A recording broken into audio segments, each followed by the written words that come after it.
Good afternoon. I'm Kim Bokamper. You are watching the Audible. If you're watching it on Periscope, you can send your questions in to us throughout the program. Just hashtag the Audible. You can see us on a rebroadcast on the Miami Dolphins Facebook page beginning tomorrow, and you can see us on MiamiDolphins.com. Get your questions in. We'll answer them as we go through. Kim Bokamper, Andy Cohen, AC in the AM, Monday through Friday, or 6 days a week, Andy? 5 days. Well, actually, I write on Sunday night also, so you nights. can read my column on Sunday night, Monday through Friday morning. 6:30 in the morning. 6 a.m. in the morning. 6 a.m. out at You wake up, I'm there, coffee in hand. Yeah, well, I don't wake up at 6 o'clock, so I catch you about 8:30 or 9 o'clock, somewhere that's around good. there. But anyway, we're going to kind of get caught up with what's going on here on the football team right now, and kind of a little strange spot we're in right now with this football team. You know, you go for a 6-week period where everything's just falling into place. You know, you make your breaks and you take advantage of them in all those football games, and then all of a sudden, boy, what an awakening they had when they went up to Baltimore and played a very good Ravens football team that was desperate to win that game, played that way. And I looked around that football team, Andy, it was a game starting. I go, man, they've got a lot of good players on that roster, and they certainly played them out on that Sunday. Yeah, you know, you would think after the way the Dolphins played over those 6 games that the streak might break in a 20-17 game or a 28-24 game, but you really never anticipated a 32-point loss. And it was sobering. It was a shock factor for the team. It was a shock factor for the people that covered it. And I'm sure it's a shock factor for the fans. We didn't expect that type of game after the team played so consistently well for the last half of October and all of November. And so after the game, Andy, throughout this week, what's your commentary been following a game like that up to where we are now on this Wednesday afternoon? I think it's clear what the Ravens exploited, and I think it's important that the Dolphins fix those schemes, correct those mistakes, because they know this is a copycat league. And as much as Arizona's offense is a different look than the Ravens' offense, which I'll buy, they watch the game tape. They see the success they had on the passes over to the middle of the tight ends, the running backs, Larry Fitzgerald this week. And I expect the Dolphins have to prove that they can stop that type of attack and also develop the consistency on offense that they had in the 6-game streak. So there's a lot going on this week. There's a lot of different things at play, and really it complicates matters now that we saw how poorly the Dolphins could play last week, and now they've got to turn the switch and return to the team they were earlier this year. And you look at the Cardinals; they've struggled on the road winning football games. So it's something certainly you look at straws you can grasp onto right now with this football team. But Andy, you touched on it. You know, Arizona, not really a team that's a middle of the football field team, but you've seen the 49ers have success down the middle of the field. You certainly saw the success that the Ravens had. I mean, it was like pitch and catch all day long with those guys out there in the middle of the field. And I don't care if Arizona likes to play the perimeters. I don't care if they like to go down the sidelines.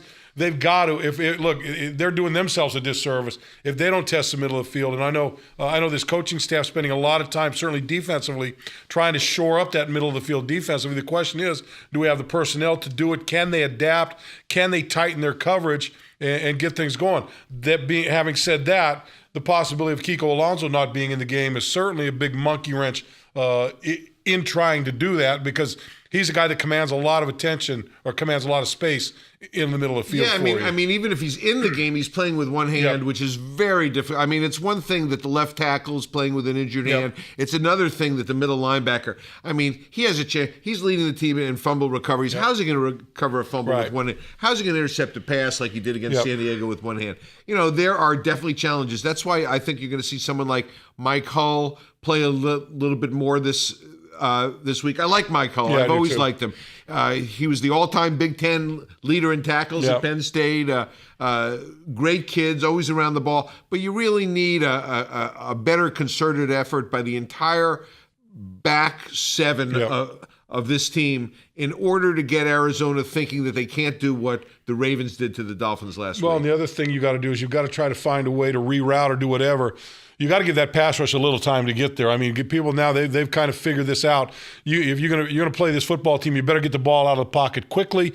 And that's certainly what the Ravens did. We've seen it over this course of the season. You know, Tom Brady, or no, not Tom Brady. When we played down in New England, I forget who was playing quarterback at that time, but they did the same thing. Quick passes, get it out of the pocket, And somehow they need to find some way to get Carson Palmer to kind of, double clutch that football a little bit before he gets it out to try to get some pressure on there. So there's a lot of things the Dolphins can do. They've got to figure out how to do it between today, Wednesday's practice, and Sunday afternoon. And I still say, Kim, that one of the keys to this defense is Jay Ajayi. Yep. Convert some first downs. Keep the defense off the field. He carried the ball 12 times for 60 yards. Yep. What if he carried it 25 times for 125 yards? Then the defense is suddenly not on the field for 70 plays again, a game. They have an opportunity to possibly get some 3 and outs. So I think it needs to work hand in hand. I think it's tough. I think the offense needs to control the ball, have some balance. The defense needs to have some 3 and outs. It's tough to run the ball when you're down 14-0 and you're down 24-0 at halftime. It's tough to come in. And look, they did. They continue to run the football to a degree, but obviously not much. I mean, they've got to get ahead. The ideal scenario for this football team this week is get ahead of a team that struggled on the road. Maybe try to get them in that here we go again kind of situation, and then pound the football. I think it's going to be I want to say easier. I think it's going to be a better opportunity this week to run the football, only because a second week of Brandon Albert being back on the field, he understands now what his limitations are and what he can do without bothering that wrist. And the same with Laramie Tunsil. He comes back after missing a couple games.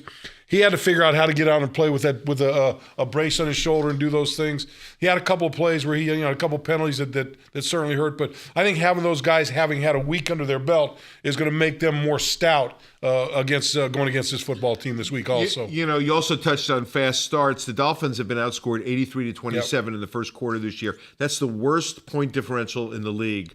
They've got to do something about it. They got to get some early leads. You get an early lead on this offense, then you can give the ball to Ajayi. Then the play action pass becomes more effective. There's so many variables involved in getting an early lead. I think this team has been void in that area, and I think over the last month of the season, they really need to change that. Andy, I don't know what's happened here, but I just noticed someone put some hot sauce on my table here. Is that a Leon special there? Leon, did you make a little deal on the side somewhere to promote this product? Is that what you're doing here for me or what? Oh, it's for me to clear my throat with instead of the hot water, instead of the cold water, you give me hot sauce. I got it. Leon, I got a little thing going. Leon's a little, inept at times, and now he's starting to take shots at me and the whole thing. Hey, you're watching the Audible here. If you're watching on Periscope, you can go ahead and send your questions via Twitter. Just hashtag the Audible. You can catch us on a rebroadcast on the Miami Dolphins Facebook page beginning tomorrow, and you can see us on MiamiDolphins.com. Let me run through the injury report real quick. I'm just going to go over the guys that didn't practice today. Kiko Alonso didn't practice, hand and hamstring. I think he may have done a couple things out there. Mike Pouncey, as we know, didn't practice. Question here. Do we see Mike Pouncey again this year? Boy, I think the chances of seeing him next week or the week after are as good as not seeing him. Well, if it was a done deal, he'd be an injured reserve. Yes. Okay. Yeah. So they're holding out hope. Yep. They're holding out hope. This is obviously a chronic problem with him. And It's very disturbing and discouraging. And how important is he to this offense? He's so important in a lot of different ways. I mean, he's a guy that kind of gets the team going. He's a great football player, knows exactly what calls to make, knows the offense, knows what to do, and he's just that guy. He brings a toughness. He brings all those types of things you want in a lineman. So you hate to see him play injured. But you hate to think of the thought of him not being able to come back. And look, you not only beyond this season, but looking at career length for him. And it's killing him. Absolutely. He wants to be in there so bad. No question. I was standing on the sidelines on Sunday watching him, when this thing was all falling apart. And he's just sitting there with a dejected look on his face. And you could just see the look on his face. Right. He just wanted to be in there and see if he could make something happen. And, it's tough. Look, it's tough on fans. It's tough on us as guys that cover this football team, but it's nowhere near as tough as it is on him and a guy like that loves playing this game. Jarvis Landry didn't practice, but not injury related. Jelani Jenkins, he's got a knee and his wrist is still in the cast. He didn't practice. So those are the guys that didn't practice. Everyone else was limited, and I think everyone else, for the most part, is going to play in the game. I had a couple guys play last week, Andy, that I think had to gut it out a little bit. One was Laramie Tunsil, and the other one that I was very pleased with was Devontae Parker. Devontae was, earlier in the season, hamstrings, and you weren't sure if he just wasn't, one of those guys that's got to be 100% and fighting through injuries. But for him to go out and play with the injury he had the week before against the 49ers. I think it says something about his character as a player, and I think the coaching staff feels a lot better about the guy that he is. I agree with you, and I think over the last few weeks he's really stepped up his game. Yep. And the one touchdown catch he had from Ryan was just an outstanding play, and he really showed me he can keep his feet in bounds, because that's a God-given ability. It's hard to teach a receiver that, and he did it perfectly on that play. So you see signs every week, and the fact that he got it out and the fact that he's getting healthier and practicing this week is real important for this offense. It is. All right, let's go ahead and answer some of these questions. King Edlin, Andy and Bo, on Sunday, Tannehill looked like his old self. What can we expect going forward? I think that depends. I think it depends on if this offense can get going. If they can get first downs, if the protection is there for him, he's got to throw some balls a little bit better and do a better job. Look, to me, 2 of the 3 interceptions that he thrown, one when the ball tipped up in the air, threw it behind, a little bit behind Jarvis, and still, so it goes on to him, but still, you tip that ball up in the air, it's up for grabs. And the one that Devontae Parker had in the corner of the end zone. It was a great throw. It was a great throw.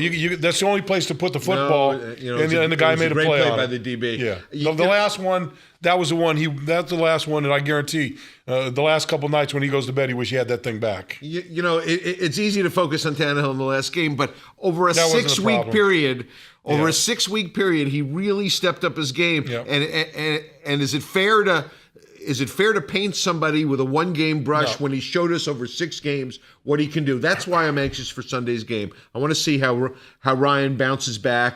I want to see if the consistency returns in the fourth quarter. First of all, Ryan was far from the problem in that game. No, he was not the problem. I mean, the problem in that game was more so on the other side of the football than it was on Ryan Tannehill in the offense. Obviously, you like to look. I kind of feel like the game. To me, that first drive, you kick that field goal, that game may be completely different, because all of a sudden you bounce back from them driving down the field, and they had 6 first downs in 8 plays and just going to work like a hot knife through butter down the field. You come back and you put some points on the board. Right. I think all of a sudden you feel better about where you're at, and maybe they start feeling a little bit, it'll tighten up a little bit. But you never gave them that opportunity. You miss a field goal, and then you throw an interception on another drive where you're getting down into the red zone, and you put the ball in the up, and that's it. After that, definitely snowball. So I just don't think that the weight of that game should bear on Ryan's shoulders at all. Eric Ofong, Andy Bo, what has made this team better and more exciting than previous seasons? I think the head coach. Yeah, I'm with you. You got to start with him. He has improved this team in so many areas. This is as good a coaching staff as I have seen since Shula's heydays, to be honest with you. And he's made a difference on a lot of fronts, and I think that's why there's more consistency to this team, that players that their careers have kind of stagnated are lifting up a little bit now. I think you got to start with the head coach, bro. I don't agree with that. And the other thing is, look, it's always more exciting when you win games in the fourth quarter. And typically over the last decade and a half, 2 decades, this football team has lost more games in the fourth quarter than they've won. Yeah. And now you go on a 6-game run where virtually every game was a comeback in the fourth quarter where you had to make some big plays. And that's always, it's always exciting when you walk out of a stadium after a game like that. It's also nice to have a couple of guys back there returning kicks that can take it to the house at any time. And look, this team's a long way away from being a really good football team. This offseason is going to be a big offseason for them, personnel-wise, what they do, who they go after, what positions they target. And for me, Andy, I think we're in a pretty good position with this team personnel-wise from the standpoint that you don't have to go out and spend the big bucks on a free agent. You can get some of those multi-tier or those middle-tiered free agents that can still play, that can give you depth and cover some different positions, go into the draft and be in a pretty good situation. At least from where I sit, what I look at, that's kind of what I'd like to see as the plan for this football team going through the offseason. It's clear, though, that they're moving in the right direction, that they're not stagnating, that they're not, going to be mired in 6-10, 7-9 under this staff.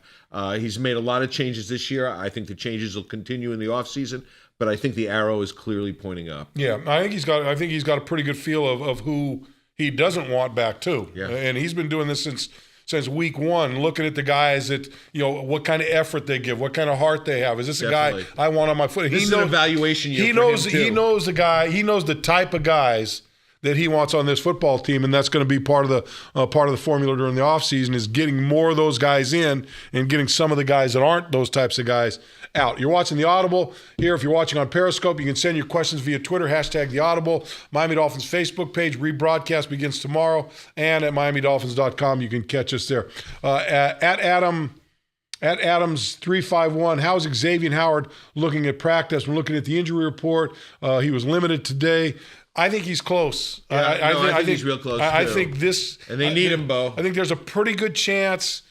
This is me speaking. I think there's a pretty good chance he plays this week. If he doesn't play this week, I would almost guarantee he plays the following week. I agree. And this is a second-round pick. This is a guy who has great ability, who should be playing a lot, who will be playing a lot, and they clearly need in the secondary. You can't have too many good cornerbacks. And I know they're seeing some good things from Maxwell and Lippett. But this guy's a stud, and he needs to be on the field. Andy, they're playing. It seems like every down it's 3 or 4 wide. I mean, the team plays maybe not even a third of the plays in a base defense. The third cornerback is huge. He's always in the game. Right. And the other thing about Xavier Howard is, if you remember, he didn't even play at all during the preseason. He did not. Played a little bit the last preseason game. Came out in Seattle started the first game and played like he'd been there forever. Yeah. So. The kid can play. They need him back, and hopefully this will be the week that he's back. As I said, it's either this week or next week. We'll have to see on Sunday. Twitter question: Arizona's a big play team. Can we pressure Palmer? We didn't have much success in the last 2 weeks. Well, there's two different kinds of situations. One, you had Colin Kaepernick, who was just running like a wild man out there, and I think he had 113 yards in that game. Some of them on designed runs or on the read option. Some of them where the lanes were just open, he was able to run. Last week, it was just a matter of get the ball out quick. Get the ball. Carson Palmer's not going to be running around anywhere. No, he's going to hold the ball a little bit longer than Flacco did. He doesn't have that. So look, even last week in Baltimore, the Dolphins' defensive front, they were squeezing the pocket, but they couldn't. But by the time they got anywhere near, the ball's out of the pocket and gone. And that to me is a pretty good game plan against this defense, especially against this defensive front. I don't know if Arizona's had a lot of problems, a lot of injuries in their offensive line. Offensive line's been a struggle for them. And as you said, Carson Palmer, kind of guy that likes to take that deep drop and sit back there and see what's going on. So there may be opportunities there for the pass rush to be a lot more effective than we've seen the last 2 weeks. Yeah, I agree. Although I expect to see a lot of short stuff, I do think they like to go for the home run several times, and that's when Cam Wake, that's when Sue, that's when Branch can become more of a factor. Are you surprised at the year Cam Wake's been having coming off the Achilles injury? I'm really not. I know him, and I know that if he didn't feel like he could do this, he wouldn't be playing anymore, and he's just an unbelievable physical shape. Still has probably 95% of the same burst he's ever had. No, I think he's going to get double-digit sacks this year. I don't see any slowdown in him. I remember talking to him midway through the offseason, 3 months until the season started, and he said he was about ready to go then. So, and I would expect he's more. The least of their problems. Yeah, no doubt, no doubt about that. Twitter question: we need Lippett to bounce back this week. Lippett's, I'm more concerned about Maxwell. I'm more concerned about Caduce. I'm more concerned about Michael Thomas. I'm more concerned about Bakari Rambo. I'm more concerned about that side of the coverage, of the coverage scheme. And the inside rather than more so than Tony Lippett. Tony Lippett battles. They've gotten a nice upside from him on a guy that you really didn't expect hardly anything from this year. Yeah. And if anything, he's shown that you can continue to build a little bit there, and that he has a chance to get better maybe in his third season. I think the reps that he's gotten this year are certainly going to do him a good service going forward. I think he's going to come in next year kind of as a true cornerback that can stand up and play against anybody. And we've seen his hands. He has a couple of picks, and that's certainly an advantage for him to be a converted wide receiver. Yep. At Scooby Fins Up, Andy and Bo, do you think Tannehill has hit his ceiling? Well, I'm just. People can't get off of Ryan Tannehill. No. They can't get off Ryan Tannehill. They can't get off the basement or the ceiling. Yeah, he's the top of the bottom. Look, Ryan to me is, it's funny because you listen to radio shows and everyone wants to compare to Aaron Rodgers, Drew Brees, the kid up in Seattle. They want to take the top 5 guys and then compare Ryan to that. And if he's not in the top 5 guys, then they drop him all the way to the bottom of the basement, which I think is very unfair. I think Ryan's played very good. I think he is becoming a better quarterback under Adam Gase, which everyone expected in a lot of different ways. Changing plays at the line of scrimmage. His attitude is a lot different. His confidence is a lot better, and he's more of a leader in that huddle than he's ever been. And he's thrown some of the best passes. We've seen him throw some of the best passes. We've seen him throw long, short, in between, medium range, all different things. I just think he's become so much of a better quarterback than he has been, and I do. I think there's still upside for Ryan Tannehill. I think this week is an important week. Yes, it is. Both for Gase and Tannehill. How they respond by being knocked on the floor. Yes. How Tannehill comes back from a 3-interception game when he only threw 1 in the previous 6 games. I think that will tell us a lot, both about the coach and the quarterback, and see how they respond. Yeah, and this is one of those games. Look, you're in the Dolphins are in a precarious situation from the standpoint of, you're right at the precipice of being either, hey, this team made a giant step forward, right, or being, oh, there they are again. Right. They gave us hope early on, and then at the end of the season, these last 4 games are so huge. important. Yeah, they're huge. It's look, whether the Dolphins would get to the playoff or not, that to me is not what matters. It's more about, at the end of the season, can you close the door and look back and go, the franchise got a lot better this year and is heading in the right direction, rather than just, you drop these last 4 games and go, no. And I think we're real close to saying that, but I think the last 4 games are going to be very telling. It's got to be proven over the last 4 games. No question. You're watching the Audible. You can see us on Periscope, and while you're on Periscope, you can send your questions via Twitter. Just hashtag the Audible. You can see us on a rebroadcast on the Miami Dolphins Facebook page and on MiamiDolphins.com. At FinsUp1, Cardinals are quick. Do we need to press in order to slow them down and disrupt them? I'm always like a guy that likes to disrupt route runners, especially when it's a timing type of situation, and 9 times out of 10 it is. I just think if you can disrupt their routes, you disrupt the quarterback, you make him pull the ball down, and that allows your pass rushers to do their job. I mean, it's hard to disrupt Larry Fitzgerald. He's so quick, and he's going to be in the so middle strong. You're going to run right through you. It doesn't matter. Right. But if you can, anything you can do to kind of get him to reroute or whatever, that certainly is going to be the case. And look, they got David Johnson, the running back, over 1,000 yards already. He's going to be a handful. I think he had 175 yards in their game last week. So the Dolphins are going to have to be prepared to stop the run also. At H. Malpa, can we throw on first down to set up the run? I think we've thrown on first down a good amount of time. Yeah. And look, you go back to the game last week in Baltimore, first down wasn't a problem. No. They were getting some pretty good yardage on first down, for, 2nd and 4, second and 5. They put themselves in pretty good situations until they got down towards the red zone, and they either a penalty that stopped the drive, a missed field goal, an interception, all the things that can ruin a drive. The first drive of the second half in that game, they drive the ball right down. Ajayi gains 10 yards to the 5-yard line. And boom, here it comes. And there's a holding penalty on Tunsil. Yep. The next play, Ryan throws a pick. Yep. And that was the story of the game. Yeah, that was. And it seemed like every drive was like that. They'd get going. You feel like, okay, we got something going here. All of a sudden, Ajayi, you're lost for 3 yards. You get a penalty that drops you back. There was just that kind of day for him. At Big Joe Dolphin 90, should we expect more of the faster pace offense since they seem to get that to work for a drive? I think they've kind of gotten away from that no huddle fast pace. I think what they'd like to do is they get going. They'd like to call plays faster and get moving to the line of scrimmage. That doesn't mean no huddle, come to the line of scrimmage and go that way. I think they've kind of abandoned that, but they do want to keep a little tempo in there. But in order to keep the tempo, you talk to Adam, and you've talked to him as much as I have. You talk to him about, he says, we just need first down. Right. A couple first downs, just give me one, and then we roll. And so I think that's it. But I don't think there's like no huddle and trying to wear people out with the pace of the game. I think he's decided that's not, especially when you become a team where you want to run the football, you want to run Ajayi, right? You want to give him some space keep between carries too. Exactly, no doubt. All right, 38 Double D Lover, my man, always comes in strong each and every show. Bo, do you feel Miami is becoming too scripted offensively with play calling in? No, I don't. I don't. No. I think I think he's a good play caller. I think he changes things up. You saw Landry running the ball last. I mean, he tried. You've seen Jakeem Grant in reverse, and the tight ends, becoming more and more factor. I don't think spicing up the offense is a concern. No. I think I'm not concerned with play calling at all. No. I'm really not. He has a pretty impressive playbook, and I don't think we've seen half of it yet. No. Twitter, our secondary has zero help over the middle last week. Well, we already talked about that. You're not telling anybody anything they don't know after watching the last two games, going back to second half against San Francisco. At Alfredo Ordonez 7, will Jay Ajayi have more carries versus Arizona? Sure hope so.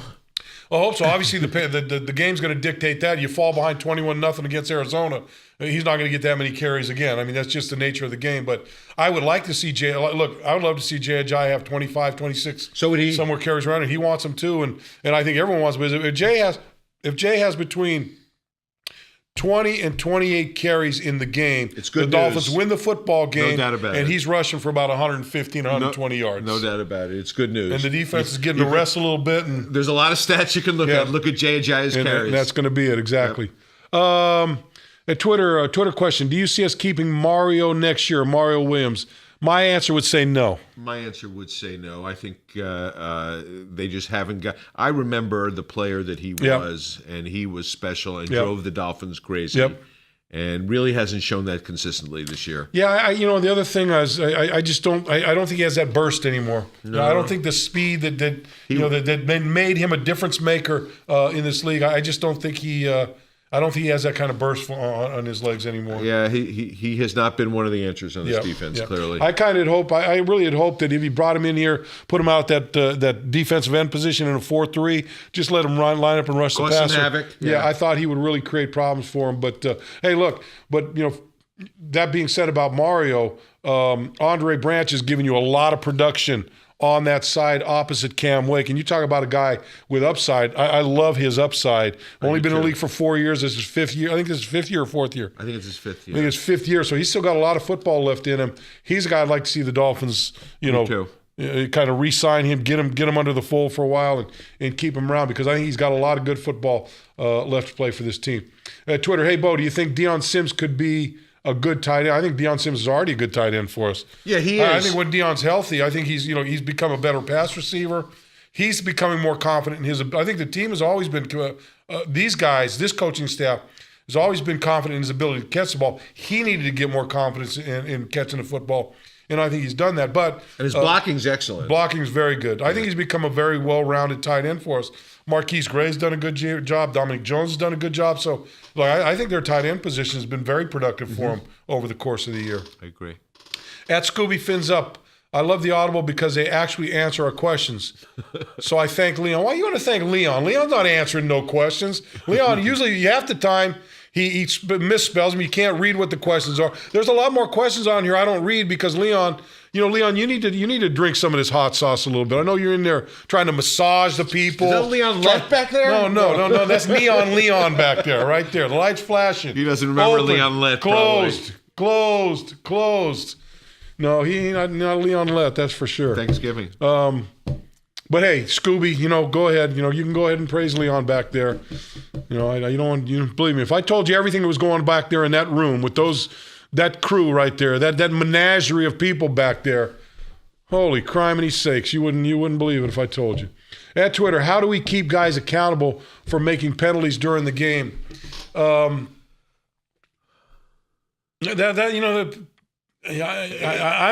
a big proponent of cutting penalties down. It depends on what kind of penalty you're talking about. If you're talking about a post-play penalty, that's bad. Bad. Jumping off sides to me, offensively or defensively, should never happen. I'm not for that.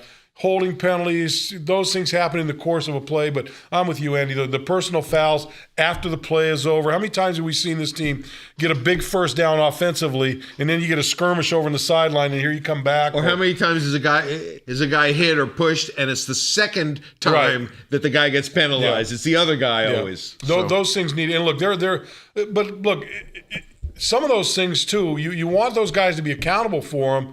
but you certainly don't want to take their passion away from them and their intensity. And that's the line you walk when you start to really dictate penalties to those guys, especially when they're emotional type penalties. You know what penalty drives me crazy? Blocking the back on kickoffs. Yes. Oh, how many of those do we have to see every week? One almost in every kickoff, right? It's crazy. And then now it's like if you see that guy going down the field, looks like he's going to break it, you start scanning. Right. Let me look Where's back the there. flag? Where are the It's gotta be flags at? Let me somewhere. look back there and see where they're at.